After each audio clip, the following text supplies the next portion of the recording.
নমস্কার, আমি শুভাঙ্গী।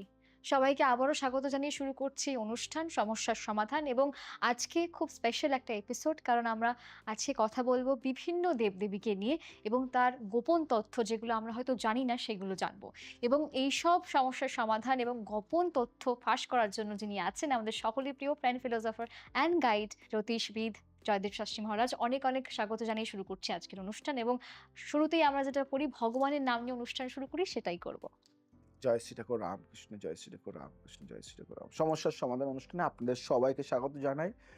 বহু ব্যক্তিত্ব, বহু মানুষ অনেক কোশ্চেন করে, অনেকে মেল করে, অনেকে SMS করে, অনেকে হোয়াটসঅ্যাপে পাঠায়, অনেকে কমেন্টস করে, অনেকে সোশ্যাল মিডিয়াতে পাঠায়। তো সেই জায়গা থেকে সেই কোশ্চেনগুলি কালেক্ট করে তাদের উত্তর দেওয়া হয় এবং যদি কোনো কোশ্চেনের অ্যান্সার দেওয়া না হয় তাহলে মন খারাপের কিছু নেই, হয়তো আজ নয় কাল নিশ্চয়ই দেওয়া হবে।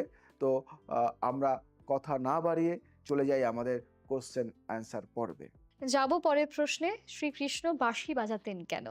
শ্রীমতী মীরা ঘোষ প্রশ্ন করেছেন, বয়স 52 ইয়ার্স এবং তিনি বৃন্দাবনে থাকেন এবং প্রশ্নটি খুব সুন্দর করে লিখেছেন। শাস্ত্রীজি শ্রীকৃষ্ণের হাজারো গুণ আছে। তিনি যোদ্ধা, তিনি দার্শনিক, নেতা, প্রেমিক, কিন্তু তিনি বাঁশি বাজাতেন। এই বিষয়টা আমাকে সবচেয়ে বেশি ভাবায়। একজন ঈশ্বর বাঁশি বাজাবেন কেন? এই বাঁশির রহস্য কি জানতে চেয়েছি আপনার কাছে। প্রশ্নটা খুব ভালো লাগলো। প্রথমে একটা কথা বলি, মীরা দেবী, আপনার নামটা কিন্তু খুব ভালো। আপনি যে প্রশ্নটা করলেন এটা শুনে আমার মনে হলো আপনি একজন প্রকৃত ভক্ত। কারণ সাধারণ মানুষ জিজ্ঞেস করে কৃষ্ণ কি করেছিলেন, আপনি জিজ্ঞেস করলেন কৃষ্ণ কেন করেছিলেন। এই কেন প্রশ্নটাই জ্ঞানের শুরু, জ্ঞানের শুরু। বাঁশির জন্ম কাহিনী শুনবেন? অজানা এক গল্প বলবো, একটা অজানা গল্প আছে।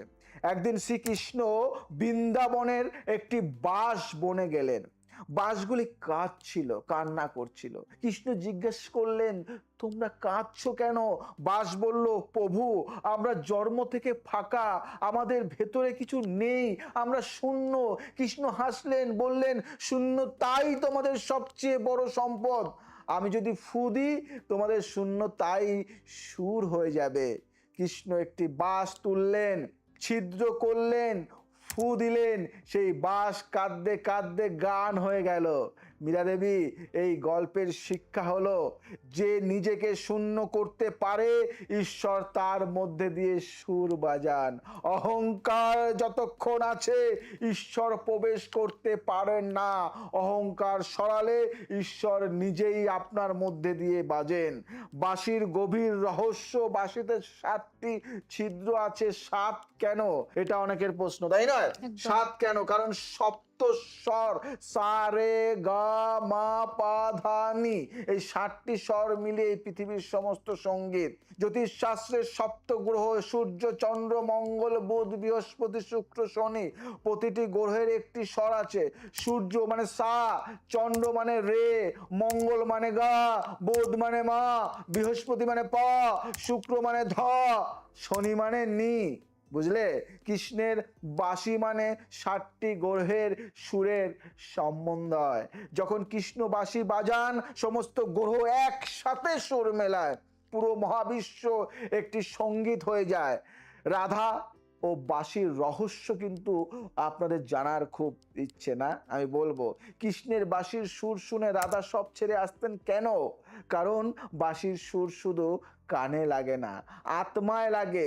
কৃষ্ণের বাঁশি ছিল আত্মার ডাক।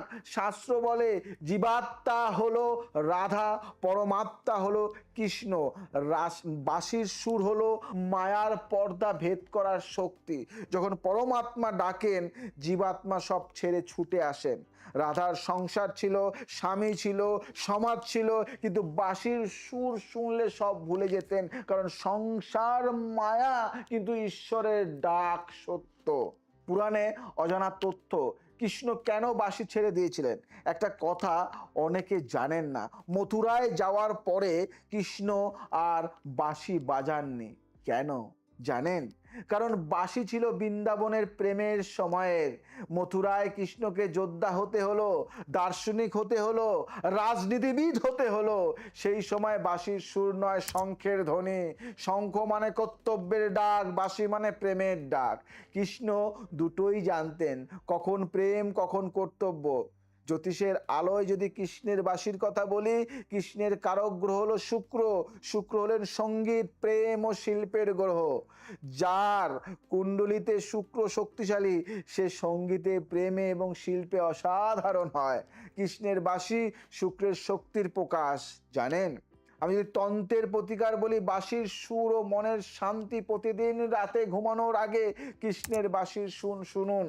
যে কোনো ভক্তিমূলক বাঁশির সঙ্গীত, এটা মনকে শান্ত করে, ঘুম ভালো হয় এবং আত্মার সাথে সংযোগ তৈরি হয়। কৃষ্ণের মন্ত্র হরে কৃষ্ণ কৃষ্ণ কৃষ্ণ হরে হরে, হরে রাম রাম রাম হরে হরে, এই মহামন্ত্র শুক্রকে শক্তিশালী করে এবং মনে আনন্দ আনে। কৃষ্ণের বাঁশি একটি বাদ্যযন্ত্র নয়, এটা একটি দর্শন যে নিজেকে শূন্য করে যে ঈশ্বরের বাঁশি হয়। যে অহংকারে পূর্ণ সে কাঠ হয়ে থাকে। আপনি কি কৃষ্ণের বাঁশি হতে চান? তাহলে একটাই কাজ, অহংকার ছাড়ুন, তাহলেই দেখবেন অনেক কিছু পেয়ে গেছেন। যদি ভালো লাগে তাহলে এটা শেয়ার করবেন। সময়ের সাথে সাথে আমাদের চলতে হয়। আজ আসি, আবার আসবো নতুন কিছু নিয়ে। তার আগে একটা কথা বলে যাই, যদি অনলাইন কনসালটেন্সি করেন এবং যদি শিখতে চান, তাহলে কিন্তু নিচে দেওয়া নম্বরে কন্ট্যাক্ট করুন। ভালো থাকবেন, সুস্থ থাকবেন, সবাইকে ভালো রাখবেন। জয় শ্রী ঠাকুর রামকৃষ্ণ।